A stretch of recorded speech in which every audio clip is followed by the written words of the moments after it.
Hey everyone, welcome back to our channel. Today, we're tackling a topic that's super relevant for anyone invested in mutual funds. How to withdraw your money in 2025. Whether you're planning for a big purchase, retirement, or just need some extra cash, understanding this process can save you time and hassle. Let's dive right in. First things first, start by logging into your mutual fund account. Most providers like Vanguard, Fidelity, or mutual fund apps have user-friendly platforms. Make sure you have your login details ready. This is where you'll initiate the withdrawal.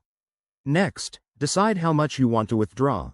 Think carefully about your financial goals and any potential penalties. For instance, if it's from a retirement account like an IRA, early withdrawals might incur fees or taxes, so double-check the rules for 2025. Now, choose your withdrawal method. Options typically include electronic transfers, checks, or direct deposits.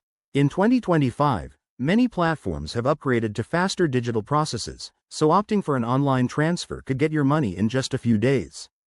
Before you proceed, be aware of the tax implications. Withdrawals are often treated as capital gains, which means you might owe taxes on your profits. It's a good idea to consult a financial advisor or use tax tools to estimate what you'll pay. This varies based on your income and holding period. Once you've selected the amount and method, review your request for accuracy, then submit it. Processing times can range from 1 to 7 business days, depending on the fund and your bank. After approval, the funds will be deposited into your linked account. Always monitor your statements to ensure everything goes smoothly and keep an eye on any confirmation emails.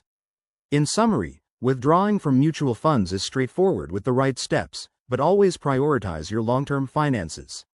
If you're new to this, start small and seek professional advice.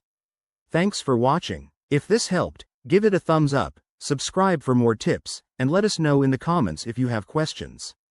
See you next time.